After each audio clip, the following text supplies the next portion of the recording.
Yeah, God, we thank you for everyone that is going to watch this, everyone with whom we share this information of encouragement about relationships, about marriage, and how to thrive in life. We pray that whoever is watching and following us will be lifted up, will be encouraged, and they will know that they can run the race and they can actually make it. Okay, so Amen. welcome, Amen. welcome, welcome. Today, it's quite an exciting conversation that we're going to have. Sure. I believe when we talk about fulfillment, when you talk about the satisfaction in living a good or being in a good marriage, good relationship, eventually marriage, I believe that that is going to be so encouraging for so many of us. But one thing that I really wanted to affirm is we believe in happy marriages. Very true. And then we believe in that marriages can thrive. Yes. You don't necessarily have to stay at the sinking stage, Mm-hmm. at the survival stage, Mm-hmm. because surviving, it's like you don't know what's going to happen tomorrow. You're uncertain, and that marriage is too heavy to be carried by one person. That's very true. It has to be two people. And then at the commitment bit of it, Exactly. that there is a commitment between the time you start dating, the time you marry, Yep. and building a family together and staying as a family. Yeah. So the commitment bit also. Exactly. So we believe that it's figure-outable. That is a word that we conjured somehow, but we believe it's figure-outable. Do not lose hope, even when you feel like you are in the sinking sand, even when you feel like you are struggling and barely surviving. That is why we are here, to be Very able true. to speak hope into you. It doesn't mean that we are 100% right and we have it all together, but we have been on this journey and we have learned so many beautiful lessons. Some of them hard lessons that have made us cry. We have stumbled, we have fallen, we have regretted, we have prayed, we have fasted, we have hated people, and people have hated us. So, I mean, with all those experiences, we've just decided to be that hope to the people out there, to tell you that marriage can There's work. always something to learn from another marriage. There's Yeah. always something to learn from another couple. Marriage is an interesting journey. Yeah. It's not a one size fits all. It does not happen or work that way, and there is no one who has mastered it really. But the experiences that one is able to share help you redesign, help you to regroup, Yeah. helps you, it puts you in a much better place, because there's something to learn about another marriage, another couple. And that's why we do this anyway, that we'll share, our downfall. We'll share and how we overcame it. True. And the times that we've had those weird challenges where you don't even know, you've not figured it out, and you don't know how to go about it, but somehow God gives you the wisdom. Yeah. And that's an interesting one. God, that in any marriage, learn to put God at the center of it all. That God will always give you wisdom of how to handle issues that are beyond you. So I mean, it's interesting that there's something to learn from another marriage, from another couple, For another relationship. from another relationship. Yeah, that's very true. And what we get to talk about today, it was a conversation that was sparked off by a certain series of events. We have seen so many young people come to us, tell us about their broken relationships or sinking relationships. But coming from a perspective of, like, there's a gentleman that came to us, was telling us about this particular relationship. He thought he was in a supposed relationship with this girl.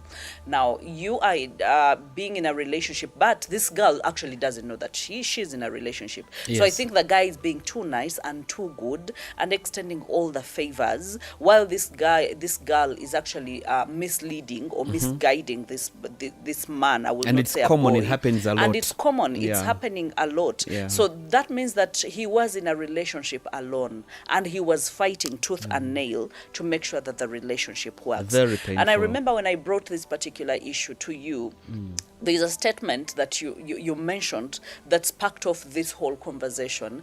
And that statement was, what fails most relationships and most people these days is they fall in love with the body, but they never connect with the soul. Yeah. Very true. And for me, that was like mind-blowing because I had never looked at it that way. Yeah. But when we took time to dive into our own relationship, exactly, yes. we discovered that for us was not about how we looked. For you, it was not about how I looked, my body or anything else. Even when you've told me so many times I am beautiful, but there are so many times where I have felt the connection like soul to soul, that it has gone deeper than what you could just see and admire, and then you kept keeping on. How many years has it been down the road? Quite a lot. Ever since you came into my life, and ever since I came into your life, it has been more than 20 years of friendship, but and then so many years of relationship, and eventually into marriage. But you realize that what kept you coming is not the vivid, tangible things, but or what kept me going is the knowing that you have a deeper desire to connect with me, to listen to me, to nurture me, to lead me, to love me, than what I could give. Exactly. When you go like naturally. When you go to a hotel, they give you what they call a starter, and the starter here is I would relate it to the girl, the beautiful girl that you've just seen, as in your visual. You as a human being, you're visual, so you're captured by her beauty. But you know, that is the start of it all. That's why I call it a starter. That you've seen a beautiful girl, but there is more. You're attracted. There is more to a relationship, there is more to a marriage than just her beauty. Yes. So I believe, learn to connect more with her soul than her body. Learn to connect more with her soul than just her body. Because the body fades. It's with time that it fades. When you look at me, Hilda, I'm not the guy that you met 20 years ago. No. A lot has changed. Yes. Sometimes when I'm smiling, I see the wrinkles redirecting my smile. And that's for a fact. That along the way, there's aging.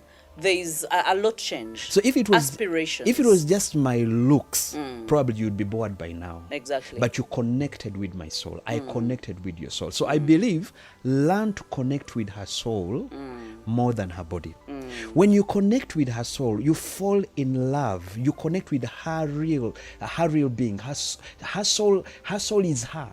You know. So you fall in love for who she is. You learn to appreciate who she is, and love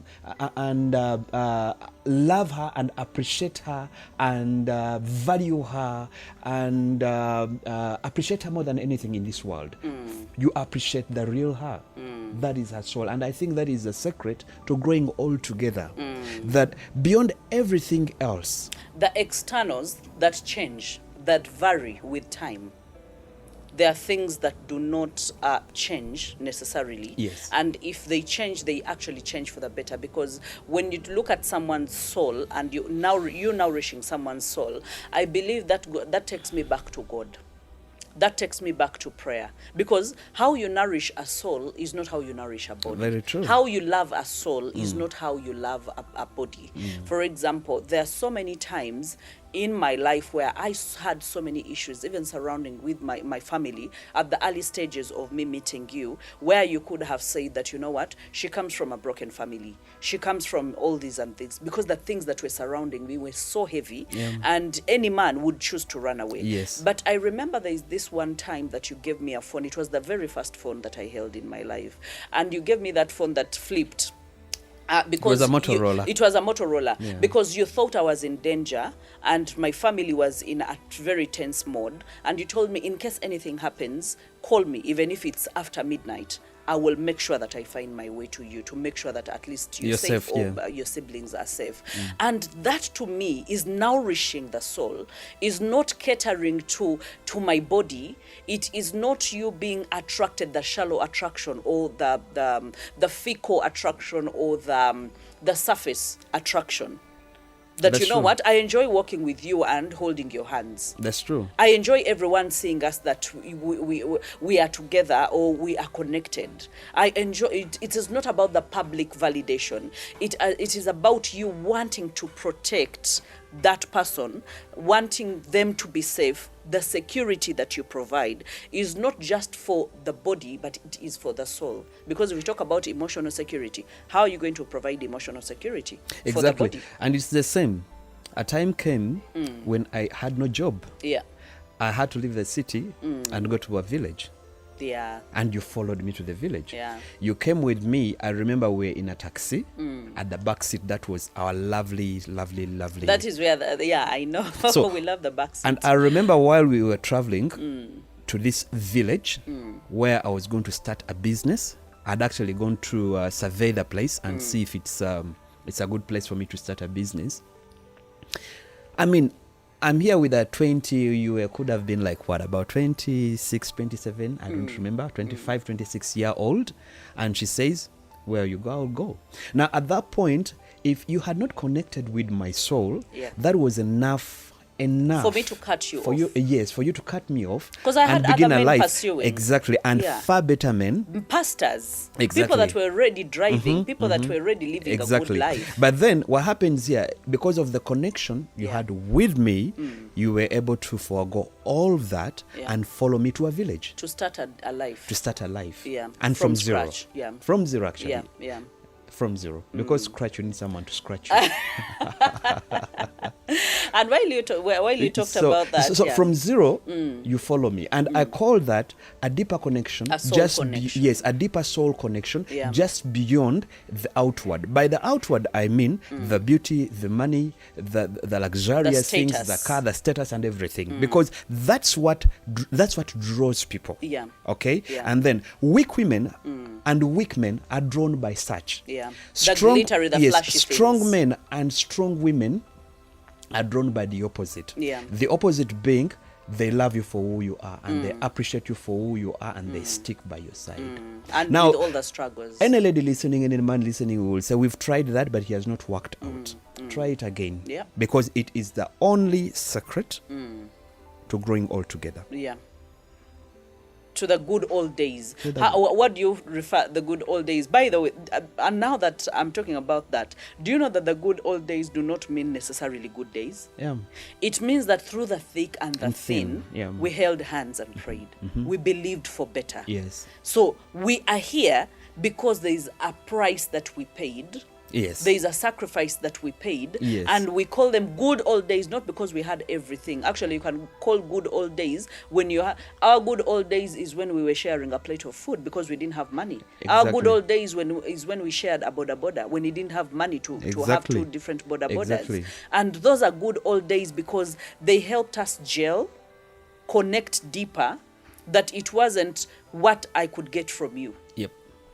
Was it there anyway? No, it wasn't there.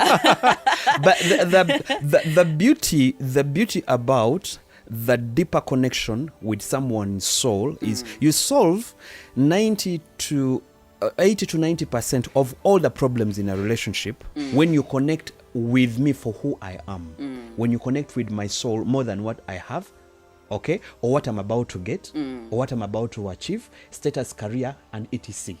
Okay? Because in a relationship, whether you like it or not, with the money, I'll assure you, it is there today, it is not there tomorrow. Anything can happen. With the beauty, okay? It's just a matter of time. And it will fade. No, before it fades. Because we are visual. You will see a woman with a bigger bum. More beautiful. A bigger... Yeah. It could actually be smaller than your wife's bum, but it glitters at the neighbors. Why? Because it looks better is than far neighbors. away from because, you. Yes, and you'll be the drawn greener to pastures it. are always far away. Yes. The bigger boobs. Exactly. The bigger lips. Yes. I don't know what people want from bigger lips. But everything, by the way, looks better outside. Because now you don't own it. Exactly. So the connection here helps you battle out some of those things that I value my wife, I value my woman. And you don't need more to than defend anything else in this world. That I'm satisfied and I'm happy with her. More than anywhere else, more than with anyone else. And that's what glues you together. That's what keeps you together. But you realize it's beyond her looks. It's beyond what she has. It's beyond what I have. It's beyond it's beyond my looks. You get the point? At this point, what I'm trying to say is a deeper connection with that person, and most especially, I will be very specific, when you connect with her soul, everything else outside loses meaning. Yeah. Everything else outside becomes minimal. Everything else outside is only value addition to what already exists between us, because we value this more than anything. It's just like the two of us against the world. Yeah. And it's just like you touch my wife, you're in trouble. I remember I was giving this example to one of my friends, my partner, Keita. I said, Keita, listen to me. If you ever come to me and tell me, I found your wife, Bahati Hilda, kissing another man, I'll first slap you. Why did you even in the first place to tell me peep? Why did you peep? That would be my first problem with you. You get that point? And he laughed. Laughed. Of course he laughed. Now, the reason as to why I use that is whether it has happened or it has not happened, I've committed to her. There is a deeper connection than just... And I respect that. Number two, there's no room of me walking away from her or her walking away from me. And that is a premeditated, pre-planned mindset. Pre-decided. Yes. That I'm growing old with my wife. If she's funny, I only have room for reconciliation. And I'm saying it on camera. I only have room for reconciliation. I don't have room for signing a divorce paper. I threw away the pen. Where? The deep lake. Yes. And don't fish. I even put a signpost. Don't fish. Don't fish.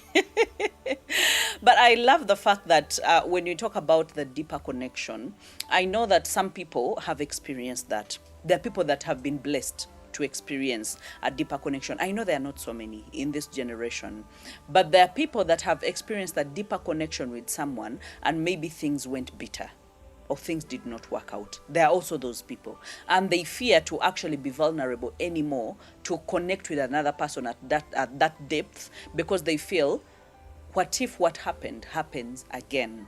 There are also people in that blanket. So I really want us to talk to the people that are. I know there are different scenarios of the people that are listening, but I want us to be able to talk about how do you tell that you have that connection, because there must be telltale signs as when you have that connection, like we felt it, like we saw it vividly. There must be something that shows that now your souls have connected.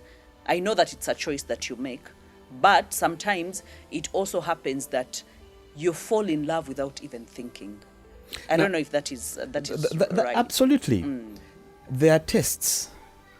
Every relationship and every marriage will encounter or will go through.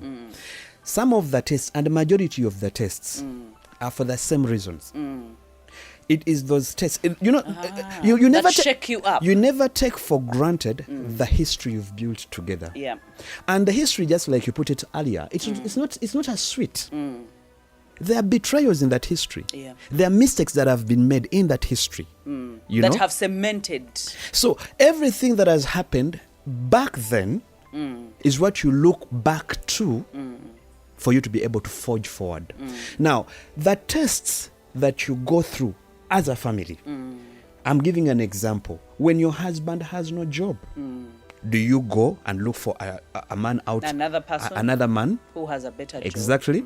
To continue, or you stick by your man when he loses the job. As a woman, okay, when your man errors, is it just enough to kuzinga the marriage and throw it away, or it's an opportunity for you to look at things deeper, and look at all the good, exactly, and try to connect even better. Most especially, I'm talking about situations where he has erred and he has come to you and he has apologized. And by that, I mean, he's not given it a different name. He's not tried to sugarcoat it. He's not tried to flip it on you. But he has come to you and he has said, I am sorry. And then he has not consistently done it without exactly. I remember the post you put up recently where you said you have to mean your apology, you have to mean you're sorry. And by the way we tell that you are sorry is by not doing it again, because you're human. Those are the things I'm talking about.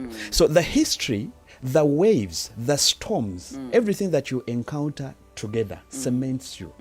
Everything that you've gone through together makes you bond more, connect more, become stronger.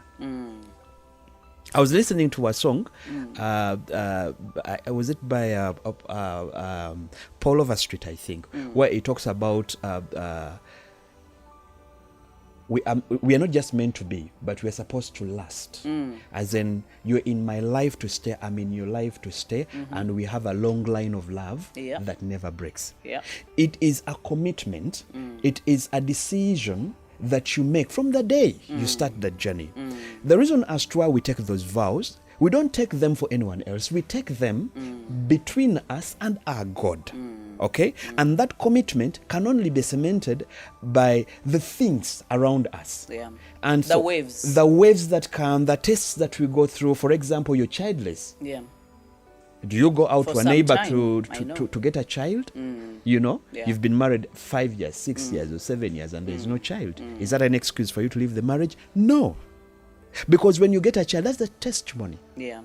That when we were childless, we stayed together. So what you are saying is the tests, they shake you to the core. Very crucial. To test exactly whether this is a deeper connection than just a surface connection. Exactly. And in those tests, they're bound. There's a lot that happens, Hilda. Okay, the best example I can give is about us. Okay, where we go to a point and took separate ways. You know, was it a sweet thing? No, but we are able to talk about it today because we have the victory. We went through it, and we have the and it's a testimony. And that actually, to us, it was a confirmation that what we had was much bigger and much deeper than what 5 years could take away. Yes. So part of it are those trials. But there's something else that I wanted to talk about in the same breath. Some of the decisions that men make, okay, are not for the weaklings. Are not for the weak men. I don't know the best way to put it. Commitment. Let's call them weak men. Hilda, commitment is for strong men. The word commitment here means that when there is a wave, I will stand. You know, when a wave comes, it sweeps away every weak thing. It's only strong men that can stand a wave. You know what happens when there's a storm? It will take away all the dust. It will take away all the chaff. And it some will take trees away that are shallow. Exactly. Shallow roots. Without a good Even foundation. some Even some houses. bad Exactly. foundations. And that's what I mean by weak. When you find yourself shifted from your position, you're weak. Strong men stand. They fight. They fight. They fight for the people they love because they committed to them. I don't run away from my home because I've seen some men who've packed their bags and run away because of responsibility, because they can't pay rent. And he takes off, leaves the woman in the house But with guess the children. what? Because he's a man, that is a weak man. He's a weak man, but because he's a man, he will need another woman. And guess what? Jagens agenda kwana. And then you're asking yourself, what kind of, I don't know what to call it. I don't want to be extreme on this. God help me not to be extreme. But they're going to get another. It's like women. They run away from one man, and then they run into another man's arms. And you're like, what exactly are you doing? And that takes me back to, while you were talking about that, I just remembered some of the things that there's a recent session I was at, and I was talking to singles, and I was telling them that be the person that you would want to marry. And that's true. Be that person. Be that person. Because so many of us, we have a huge list of things that we want.